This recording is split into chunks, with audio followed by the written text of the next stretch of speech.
श्री काय करते ग?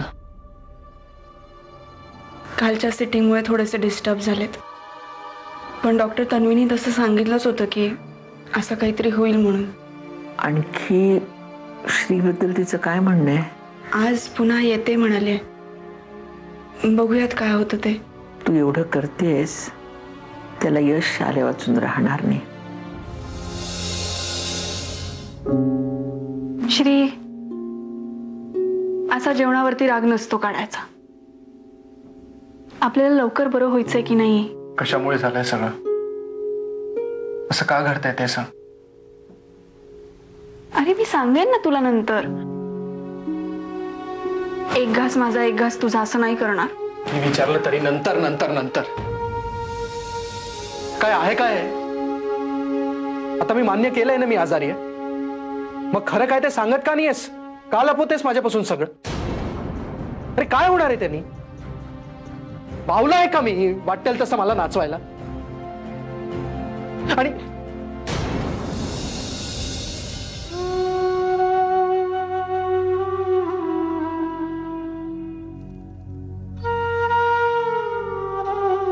Padmaja, I am sorry. Please please रडू नकोस तू. आणि मी उगाच तुझ्यावर भडकलो. I am sorry Padmaja, please. खरं तर सॉरी मी म्हणायला पाहिजे, पण सॉरी म्हणूनही काही उपयोग नाही, कारण सगळ्याला मीच जबाबदार आहे. नाही, माझ्या श्रीला कधी बरं करणार तेवढं सांग मला. पाऊस पडायच्या आत, मुंबई समुद्रात बुडायच्या आत, किंवा हिमालय वितळायच्या आत, ताजमहाल काळा व्हायच्या आत. नक्की तुमचे हे काळे केस पांढरे व्हायच्यात तर 100%. पण अंजलीशी बोलल्याशिवाय नाही. माझ्याकडे ना वेड्यांच्या नादाला लागायला वेळ नाहीये. करा काय करायचं ते करा.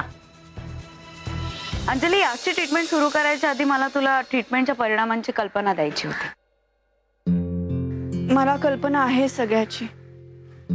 हो, पण मी सांगितलेल्या परिणाम म्हणजे फक्त शक्यता आहे ती. त्याच्यापेक्षा जास्तही काहीतरी होऊ शकतं. अंजली, श्रीकांतला पद्मजाचा मृत्यू नुसता दिसून उपयोगाचं नाहीये. ते त्याला दाखवणं खूप सोपं आहे, पण तो उपाय नाहीये. त्यांनी तो एक्सेप्ट करणं हा उपाय आहे. नाहीतर आपल्या हातात काहीच लागणार नाही. टॅटा फिश. अंजली, गेली 4 वर्ष तो पद्मजाचा मृत्यू एक्सेप्टच करत नाहीये, म्हणून त्याची आज अशी परिस्थिती झाली. कारण त्याचं मन तिथे अडकलंय. फक्त त्यांनी पद्मजा नाहीये हे मान्य केल्यावर, म्हणजे तो नॉर्मल झाल्यानंतर, पद्मजा गेल्यानंतरचा काळ त्याला आठवेलच असं नाही. म्हणजे तो तुला पूर्णपणे विसरू शकतो. श्रीकांतचं पद्मजावर आणि तुझं श्रीकांतवर असं प्रेम आयुष्यात सगळ्यांना मिळालं तर सगळे किती सुखी होतील ना. श्रीकांत, तुला झोप येतेय, खूप झोप येतेय. तुला माझा आवाज ऐकू येतोय. आता तुझ्या मनात कसलाही विचार येत नाही. तुला फक्त मी बोलते तेच ऐकू येतंय. मी काय बोलतेय तेवढंच कळतंय तुला. पद्मजा कोण आहे? माझा जीव. श्री, पद्मजा पहिल्यांदा कुठे दिसली तुला?